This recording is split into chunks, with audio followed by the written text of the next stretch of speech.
this is an iHeart podcast. Guaranteed human. Work can be a little weird. Cringy training seminars, coworkers who won't stop talking about their plant, forgetting the mute button at an inopportune moment. We have to deal with a lot on any given workday. Sometimes it can feel hard to thrive and move forward in your career. Well, that's where LinkedIn comes in. LinkedIn helps you get ideas and insights from experts in your field, connect with people professionally, grow your network, and access tools designed to help you find the right fit for your next role. Whether you're just getting started, figuring out your next move, or looking to accelerate your career, LinkedIn is built to support you at every stage because LinkedIn is the network that works for you. Visit linkedin.com/knowstuff to learn more. Hey, everybody. The official Big Bang Theory podcast is back, covering seasons 3 and 4 of the show. Each week, host Jessica Radloff speaks with crew and cast members like Kunal Nair, Mayim Bialik, and Kevin Sussman. Hear about the Easter eggs you may have missed, behind-the-scenes stories, and how certain real-life relationships shaped some of the most memorable storylines. Watch the official Big Bang Theory podcast on HBO Max or wherever you get your podcasts. Welcome to Stuff You Should Know from HowStuffWorks.com.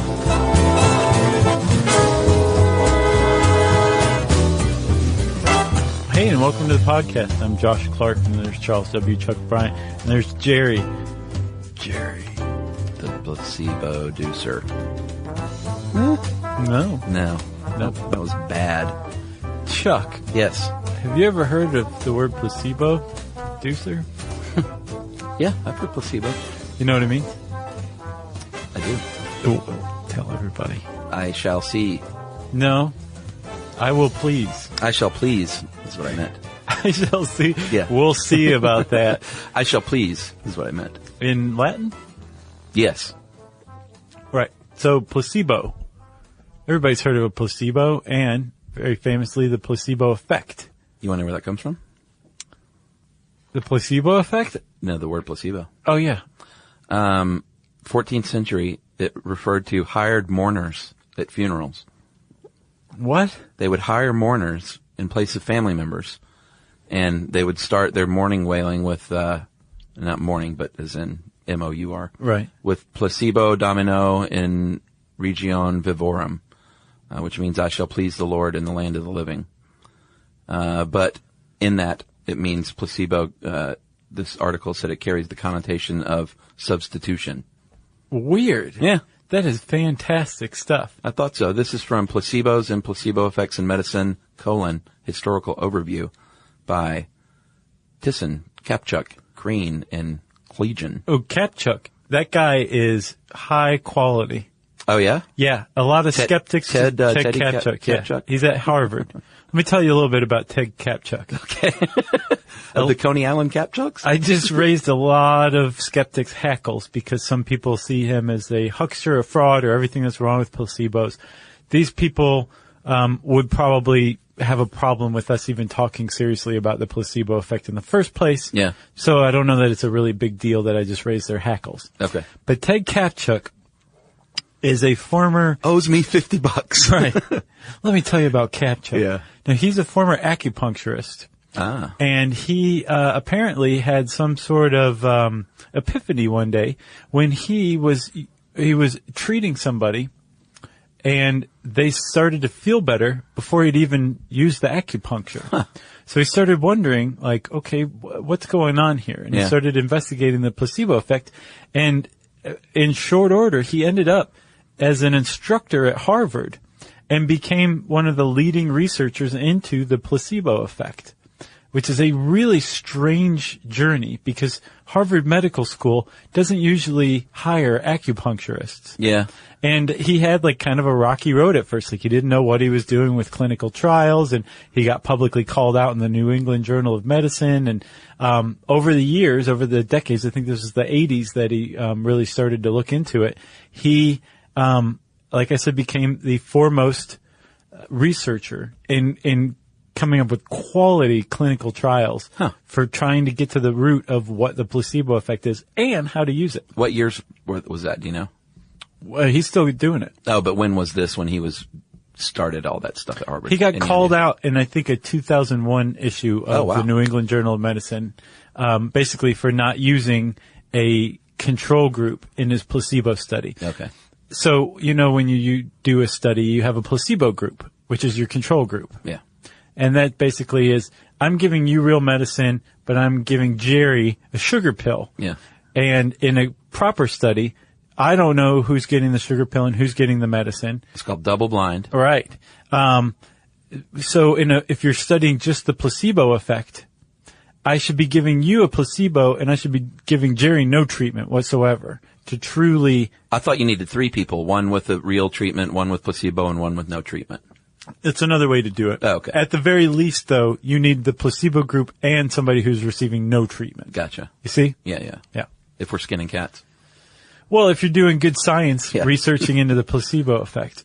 But what's ironic is this whole double-blind placebo study came about because the placebo effect was first noticed by a Western practitioner by the name of Dr. Henry Beecher, who in World War II supposedly saw a nurse give a shot of saline to a soldier because they'd run out of morphine. But the nurse told them it was morphine, and the soldier responded to this shot of saline like it was morphine. And from that, Beecher was like, what is going on here? Started to investigate the placebo effect and ended up proposing the double-blind placebo study to prove the efficacy of drugs. It goes back further than that, my friend. Let's hear it, man. Try 1785. The New Medical Dictionary, they described the placebo as a commonplace method or medicine. And then a short time later, in 1811, in Quincy's Lexicon Medicum, he defined the placebo as an epithet given to any medicine adapted more to please than to benefit the patient. Like heroin. So they were on it back in the early 1800s, which is surprising. Yeah. But I mean, like, that's the basis of, like, snake oil and hucksterism, right? Yeah, well, they called them bread pills back then because I guess it was probably some sort of, like, pill made of yeast is my guess. Okay. And Thomas Jefferson in 1807 even recorded what he called the pious fraud. And he observed, quote, that one of the most successful physicians I've ever known has assured me that he used more bread pills, drops of colored water, and powders of hickory ash than all other medicines put together. And people treated people with bread pills in the early 1800s. It was a thing. And like they were way on to the placebo effect and the fact that it seemed to work. And another dude named John Haygarth in the early 1800s, actually started performing the first studies on placebo effect. And, he said it went back to the Renaissance idea that imagination was, the major mediator between body and mind. Which is starting to be proven as possibly correct. Yeah, it's pretty interesting. And in the 1930s is when they started publishing papers on the placebo, and actually doing clinical trials. And, they said one of their points in the 1930s was confidence aroused in a treatment, the encouragement afforded by a new procedure even. Like just people getting treated in a new way. People would say, oh, well, this is going to work. Right. And it maybe did work. And then we're up to the 40s where Beecher comes along, notices the placebo effect himself, ultimately comes up with the double-blind placebo-based study. And what's ironic about that is the placebo-based double-blind study ultimately has split back off into the study of placebo again. Yeah. Because there were so many trials where the placebo was more effective than the drug, even though the drug worked, but the placebo worked even better. Yeah. And finally, in the 1990s, people were like, what is going on here? We need to study this thing in and of itself. Well, yeah, because one of the things I had no idea, I thought placebos were only used in studies for efficacy rates. Mm-hmm. I did not know that there are doctors, always have been and still are, prescribing placebos as medicine. Yeah. Unknowingly, even though they're not supposed to. We'll get to that later. No, knowingly. No, unknowingly for the patient. Right. Even though they're supposed to tell the patient. Yeah. But we'll get to that toward the end. But I had no idea that they were prescribing placebos to people. Yeah, and in their defense, a lot of times doctors are carrying on a tradition where they don't have anything else to prescribe. Yeah. But they can't say, if they say that to their patient, the patient's just going to go off and suffer. So at the very least, they can use the last ditch attempt of saying, psychological trickery. Take this. Yeah. Yeah, and I'm not knocking it. I just was surprised to learn that still happens. Yeah. And I'm wondering if I've ever been given a placebo and it makes me feel dumb as a patient. to say like, yeah, man, whatever you gave me really helped. And the doctor's like, right, because it's the same thing as that high school prank of like giving somebody non-alcoholic beer and telling them it's real beer and watching them make a jerk out of themselves getting drunk. It's exactly the same thing. So let's talk about placebo. We assume that everybody knows what placebo is, but let's define it a little more clearly. The placebo effect specifically is the very real phenomenon that people, when given a pill or some sort of medical intervention, that feel better. Yes, they feel better, even though what they've been given is not medicine and was not actually a real intervention. Yeah, and the placebo is the pill itself. That is the placebo, and the effect is what you just described. Right, and it doesn't have to be a pill. It can be an injection. It can be fake surgery. Yeah, it's true, and it doesn't even have to be pharmacologically inert. It can be a vitamin or like an aspirin, even though some argue that's not a true placebo. Yeah. But sometimes that's what the doctor will give you. Right. And call it, medication. But they're very often things like a sugar pill. Yeah. Like you said, pharmacologically inert. And astoundingly, depending on the size of the pill, the shape of the pill, the color of the pill, people will have different effects and responses to these things that are just sugar. So there's some really strange psychological things going on here. And at first, for a long time, everybody just kind of assumed it was just psychology, that we were tricking ourselves into feeling better, or we hadn't really felt bad in the first place. Right. And we were being tricked into not feeling bad any longer, or not thinking we were feeling bad any longer. Like an offshoot of hypochondria, maybe. Very much so, yeah. This article says they've been shown to work in about 30% of patients. And that's based on Beecher's finding. It was like 35.2. Yeah, exactly. That's what he found out in 1955. That's what they're still basing that on? Yeah, but there's been other studies that have gone back through Beecher's studies and said, no, this is not that much. Other people have found up to 60% respond to it. Right. And basically one of the big questions is it a psychological effect, or are there actual physical responses that are going on? And there's been a lot of research lately that's pretty interesting, I think. Right. So, like we were saying, the initial idea was that it was all psychological, right? Yeah, I guess we can talk about the two effects, the subject expectancy effect, which is basically if you know the result ahead of time of the pill you're going to take, you're going to end up feeling that result. Right. So this or is 30%. That's what a blind study seeks to prevent, is a subject expectancy effect. Right. And also the observer expectancy effect, which is what a double-blind study seeks to prevent. Yeah, and that's important because different because it's all self-reported. Right. Which is always a little, hinky. Right. So the other idea, if it has a psychological basis, is that it's classical conditioning. Right. That we are raised from birth to think that if somebody gives you a pill, you're going to respond to it because it has medicine. Yeah, and that is not self-reported. That is actually seeing physical responses. Right. And with classical conditioning, established very famously by Pavlov and his dogs, right? You're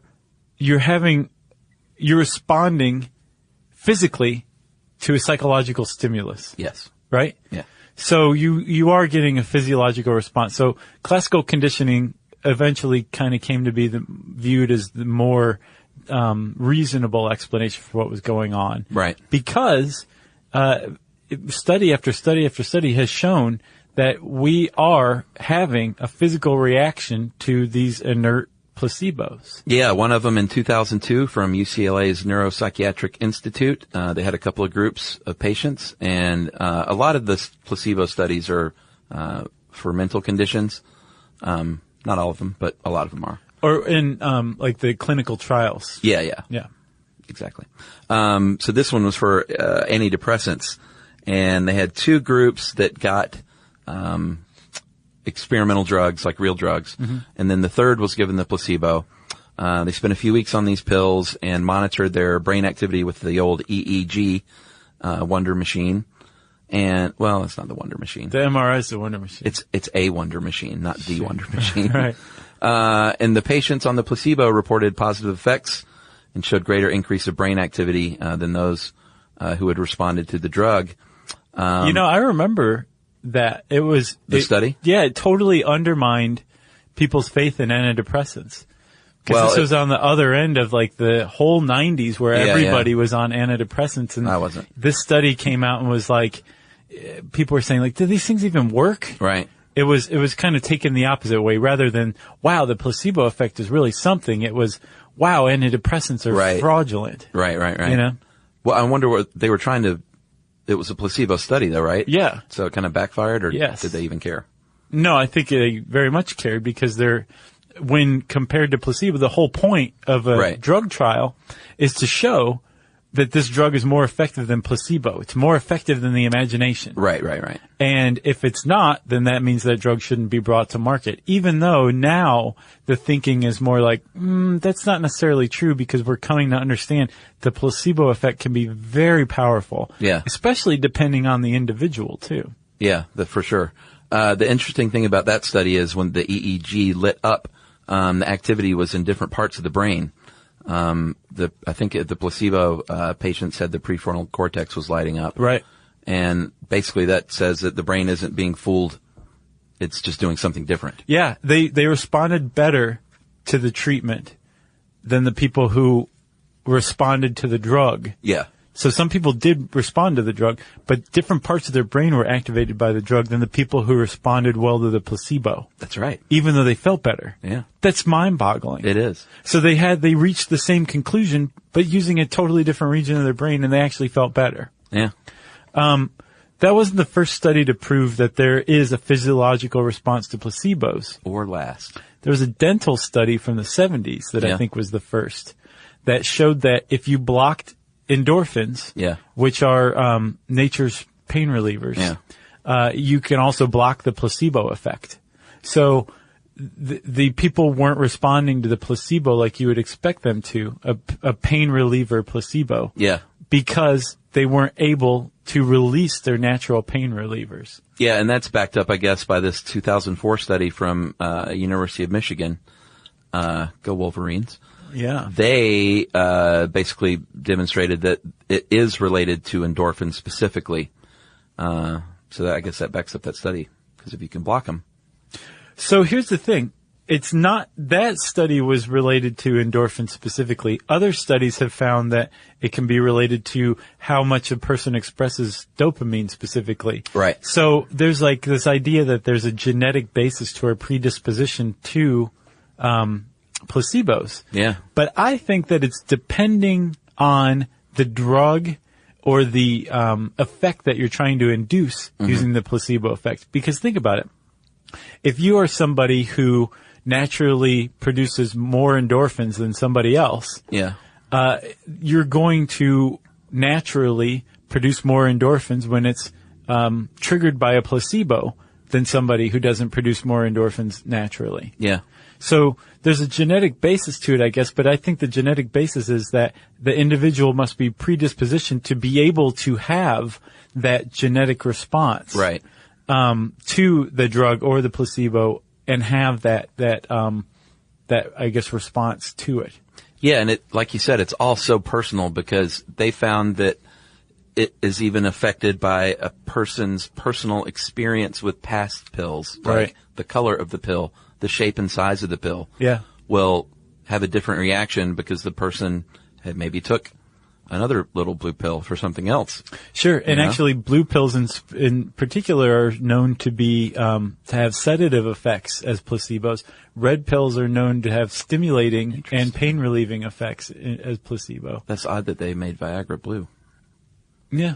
Like, and heavily marketed it as the little blue pill. Right. Interesting. Sedative effect? Yes. I don't think so. No. So Chuck, we'll, not that I'd know.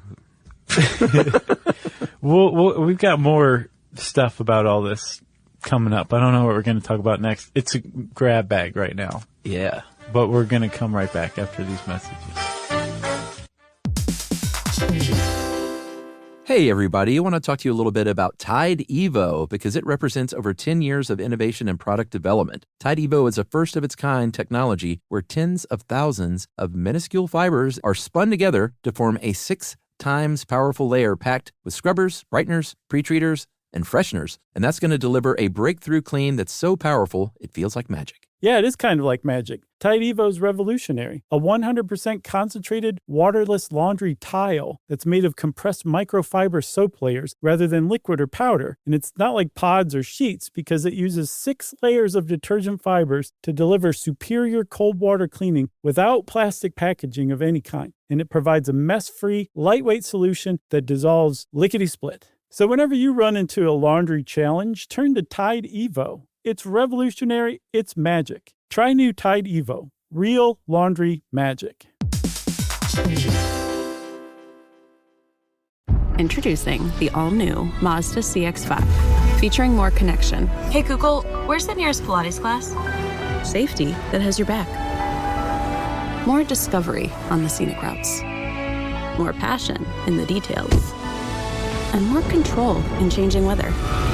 The all-new Mazda CX-5. More to move every side of you. See it in 5 films at MazdaUSA.com/5sides. Google is a trademark of Google LLC. Sequences shortened and simulated.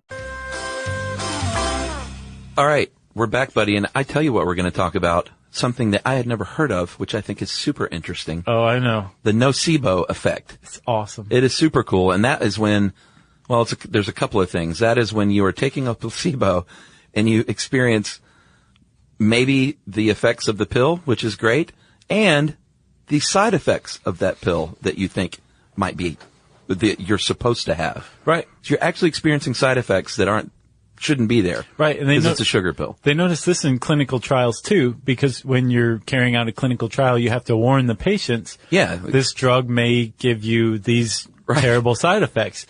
And so they started noticing like people who were on placebo were still experiencing the side effects. Like physical reactions, like hives. Yeah.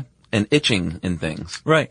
So there's a negative side to placebo as well. And nocebo means I shall harm. Like placebo means I shall please. Oh, yeah? Yeah. And they found that, and this is definitely backed up by the idea that it's classical conditioning. They found that people who have gone through chemotherapy. Yeah.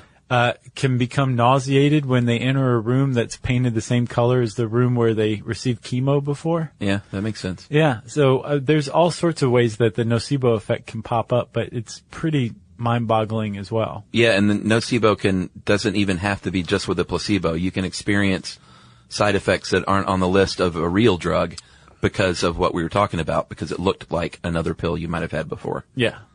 Man, the brain. Powerful stuff. So, going back to Kapchuk, who I'm just kind of a fan of. Even though he owes you 50? Yeah. I think if you're into like long form articles, which I love. Yeah. Go to Harvard Magazine and search for the placebo phenomenon. And it's a profile of him and his work. It's really interesting stuff. But he was saying that it kind of in line with the idea that like the color of the pill or the shape of the pill will have an effect either on the nocebo or the placebo effect. Right.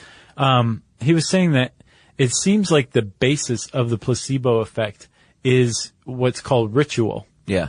And ritual it involves everything from like the physician's bedside manner to how expensive the patient thinks the pill is. Yeah. To how effective the patient thinks the pill is.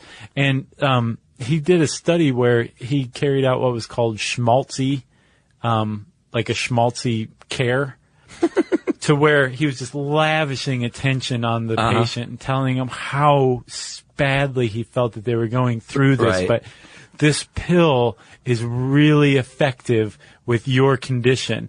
And apparently, not just this study, but other studies show that there's a positive correlation between the ritual and response to the placebo effect. Yeah. So the more you think that this drug is expensive, that this drug is effective, that this physician cares about you, the greater of a placebo response you're going to have.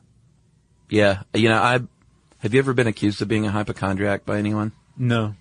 It's got to be very demeaning. It is, because it happened to me. Oh, yeah? And, Yeah, I went to the emergency room in New York, as you know. When we were up there recently for our trip, I went to the ER. Oh, yeah. And, man, that was something. It was something. And it was a result of, it was throwing up and, nausea from, I learned from, anti-inflammatory pills I was taking at the time for something else. It had nothing to do with being sick. Right. And, they figured that out, but they kept, this guy, I called him Nurse Jackie. He was just like Nurse Jackie, except he was a dude. He kept coming by and treating me with things and giving me the IV drip, and I was like, dude, I'm not feeling better. And I'm not a hypochondriac in any way. I didn't go to the doctor for like 18 years straight. Right. And, I could tell he was looking at me like, oh, I got one of these guys. You were med seeking. Yeah. And I was like, no. And I could tell, I could sense it. And so he finally gave me this, thing to drink that, knocked me out. I woke up like 20 minutes later and felt better. Wow, what was it? I can't remember. It was something to Gatorade? No, it was like 3 different things. It was like a cocktail of stomach pleasing things and what's the stuff that like numbs you? Numb my throat, and I can't remember. Lidocaine, I think. Oh, okay. And it worked, huh? Yeah, it worked. I woke up and I felt better. I said, I don't feel so nauseous now.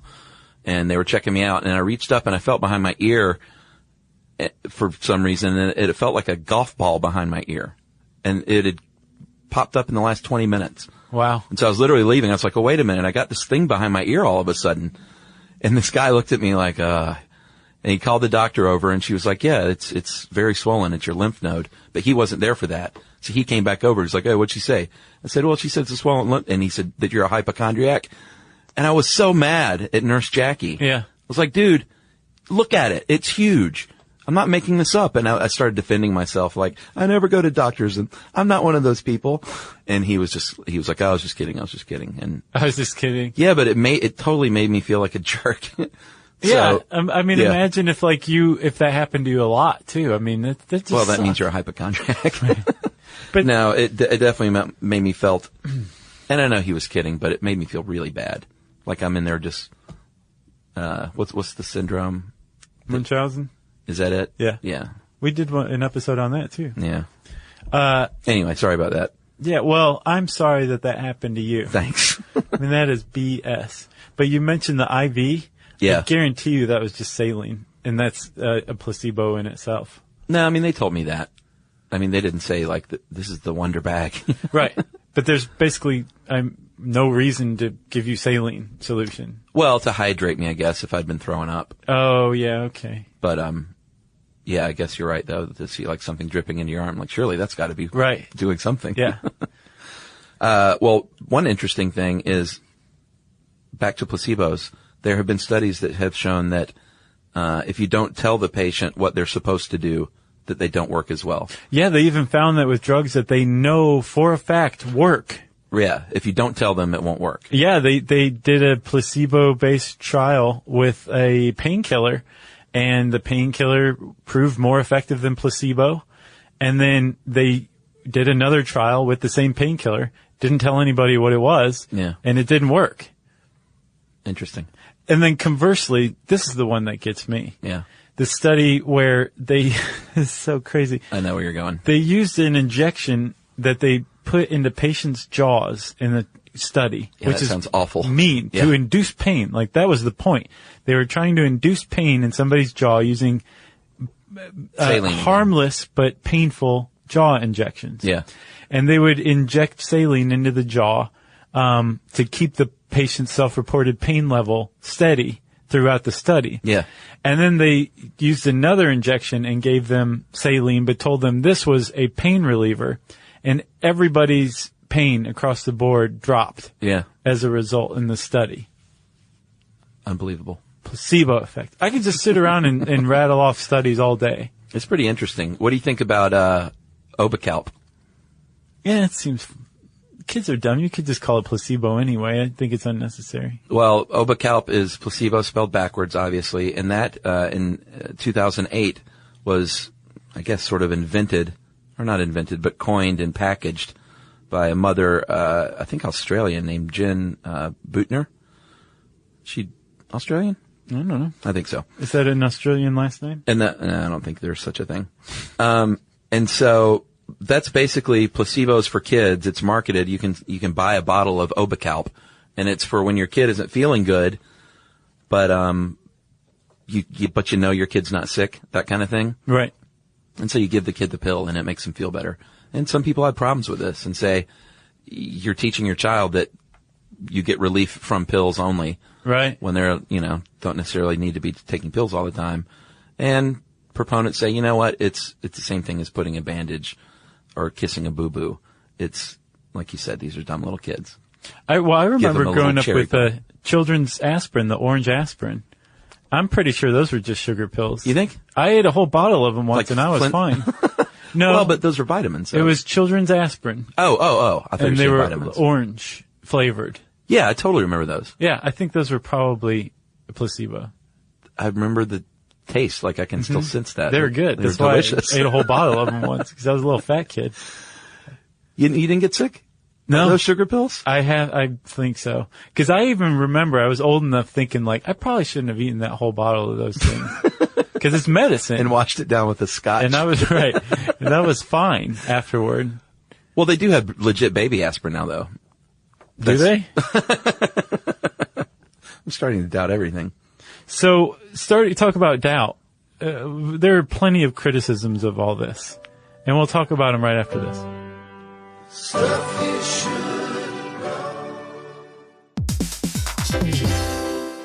Hey, everybody. I want to talk to you a little bit about Tide Evo because it represents over 10 years of innovation and product development. Tide Evo is a first-of-its-kind technology where tens of thousands of minuscule fibers are spun together to form a 6 times powerful layer packed with scrubbers, brighteners, pre-treaters, and fresheners. And that's going to deliver a breakthrough clean that's so powerful, it feels like magic. Yeah, it is kind of like magic. Tide Evo is revolutionary. A 100% concentrated, waterless laundry tile that's made of compressed microfiber soap layers rather than liquid or powder. And it's not like pods or sheets because it uses 6 layers of detergent fibers to deliver superior cold water cleaning without plastic packaging of any kind. And it provides a mess-free, lightweight solution that dissolves lickety-split. So whenever you run into a laundry challenge, turn to Tide Evo. It's revolutionary. It's magic. Try new Tide Evo. Real laundry magic.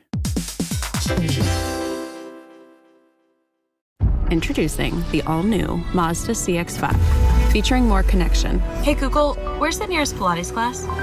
safety that has your back, more discovery on the scenic routes, more passion in the details, and more control in changing weather. The all-new Mazda CX-5. More to move every side of you. See it in 5 films at MazdaUSA.com/5sides. Google is a trademark of Google LLC. Sequences shortened and simulated. Stuff you should know. So, Chuck, I'm big time into the placebo effect. I can tell. You're big time into the placebo effect. Mm-hmm. There are people who are not. That's true. It raises plenty of skepticism, which again is one of the reasons why my hat is off to Ted Kapchuk, because he has responded to the criticism. He's adjusted his methodology. Yeah. He's doing really good science in the investigation of the placebo effect. I like that guy. Still, skeptics say there are a lot of things that you can use to explain away the placebo effect. Yeah. For example, it's possible the person was actually a hypochondriac. Yeah. They weren't actually sick in the first place. Yeah. It's possible that some people get better with no treatment. Yeah. It's possible that some diseases do treat themselves. Yeah. They just get better over the course of time. Yeah, well, that's and what I meant. if you overlay a placebo effect or a placebo and you put that over the same course of time, right, it's going to look like it was the placebo that did it when really it just healed itself. Yeah, which is why critics call for studies where there is one group that is not given any medication whatsoever. Right, exactly. Which makes sense. So, one of the other criticisms, though, is that if a doctor is saying, and there are, like you said, plenty of doctors who do this. Yeah. There were studies that found that a 2007 study from the University of Chicago found 45% of 200 doctors surveyed in the Chicago area had prescribed placebos before. Yeah. At some point during their career. In 2008, they did a little more robust one, 600 doctors all across the U.S., and half of them said that they had prescribed placebos. So this is still going on. It's a thing. It's pretty widespread. Yeah. And the criticism is, well, that means doctors are lying to their patients. They're using deception to practice medicine, and that's unethical. So the AMA came out with its guideline that's it flies in the face of the placebo effect, or the idea that if you give somebody a placebo and tell them it's a placebo, that it shouldn't work, which is not necessarily true. Yeah, in 2006, the AMA came out and said, quote, physicians may use placebos for diagnosis or treatment only if the patient is informed and agrees to it. To me, that means it's not a placebo. I mean, I guess it is, but if you know it is, I don't get it.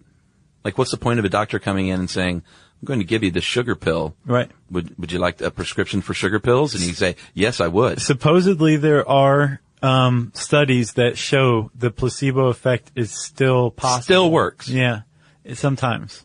But across the board, pretty much everyone believes that if the placebo effect is a real thing, the cat's out of the bag. It is part of the imagination. Yeah. And that you do kind of have to fool the person into thinking that it's a real thing. The expectation coupled with imagination provides the placebo effect. Yeah, and this article points out too, we're not just saying these doctors are lying liars.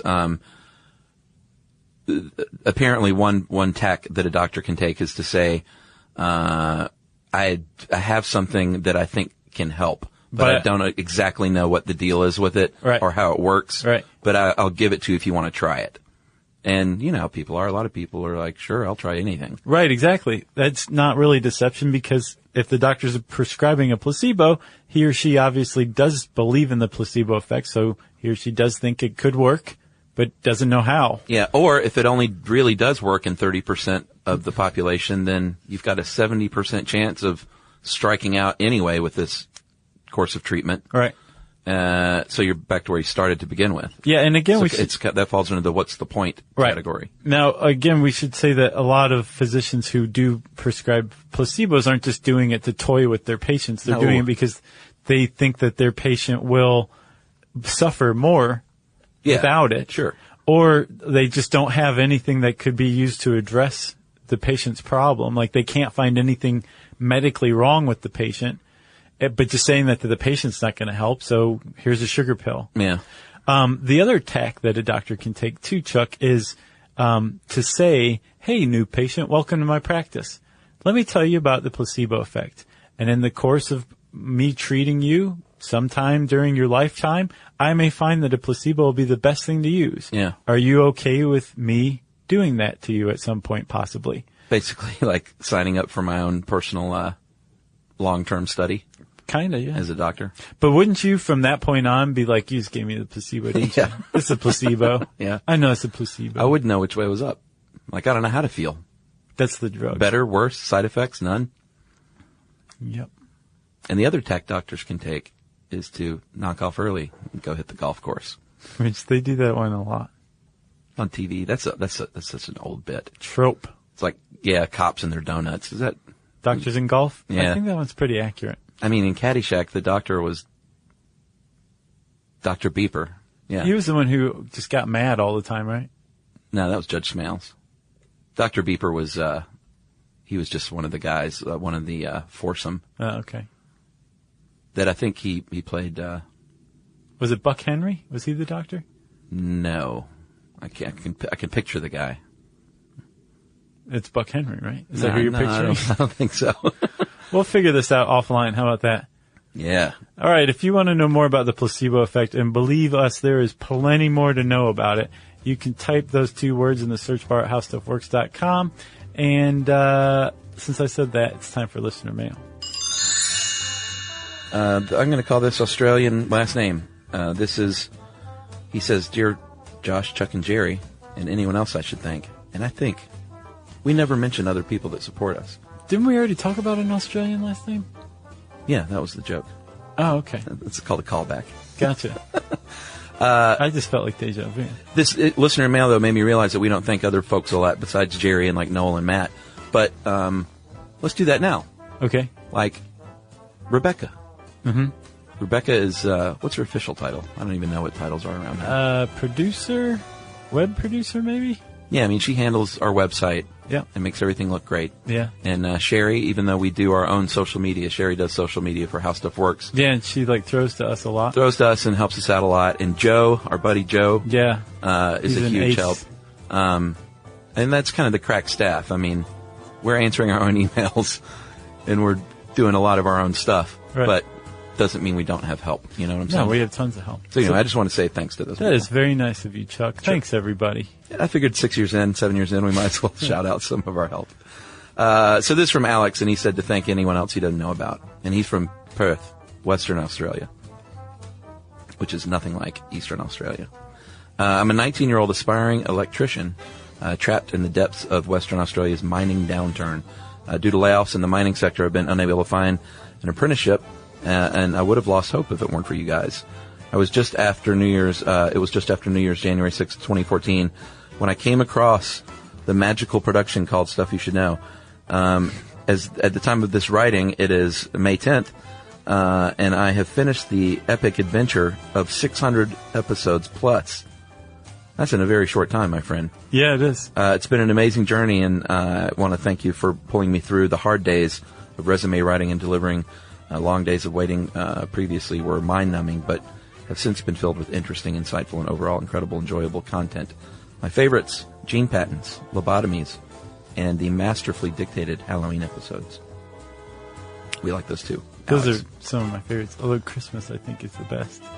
So cue the existential crisis after you guys forming such an integral part of my life over the past 5 months. I don't know how I'm going to acclimate myself to just 2 a week. And we hear that a lot from people who mainline the show. Yeah, there's like a withdrawal period. Yeah, and I've done that with TV shows, you know. I do that with Fresh Air. You mainline it, and then you're like, well, I need it. Yeah. Yeah. I would just like to sincerely say thank you to both of you and Jerry and anyone else for pulling me through these times, and hope the future contains a stable job for myself, more content for yourselves to pass on to the Stuff You Should Know Army, and an ever-growing fan base that you can both woo with your dulcet tones and enlightening information. Yours faithfully, that is Alex Giddings from Perth. Thanks, Alex. Alex, yeah. Yeah, thank you very much. Hope you get a job, buddy.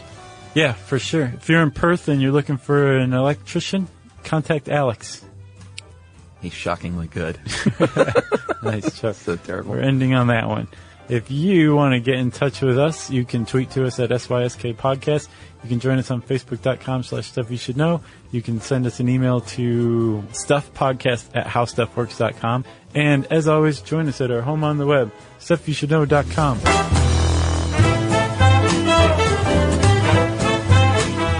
For more on this and thousands of other topics, visit howstuffworks.com.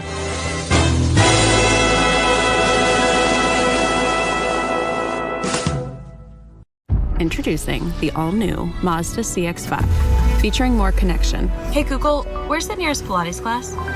safety that has your back, more discovery on the scenic routes, more passion in the details, and more control in changing weather. The all-new Mazda CX-5, more to move every side of you. See it in 5 films at MazdaUSA.com/5sides. Google is a trademark of Google LLC. Sequences shortened and simulated. Hey, everybody, here's a fact for you. In the United States, there is a break-in every 26 seconds, and that means that somewhere right now, an intruder is getting closer. And the problem with most security systems is that they only alert you after the break-in has started, and that's too late. Well, that's what makes SimpliSafe different. They use alerts. SimpliSafe's US-based live agents, they identify threats on your property and help deter them before they actually break in. So the intruder never gets into your house. The crime is stopped before it even starts. That's right. And another great thing about SimpliSafe is they have no long-term contracts. They give you peace of mind and great value with their monitoring deterrence plans because they just start at about $1 a day. Yeah, SimpliSafe sent us a setup years back, and I still use mine every day. Yeah, and apparently setup, you can do it by yourself in under 30 minutes, so it's a really good value and it doesn't take long. So if you want to experience the SimpliSafe peace of mind, you can take advantage of the SimpliSafe discount offered to Stuff You Should Know listeners. Right now, you can get 50% off your new system by visiting simplysafe.com/stuff. That's half off at simplysafe.com/stuff. There's no safe like SimpliSafe. This is an iHeart podcast. Guaranteed Human.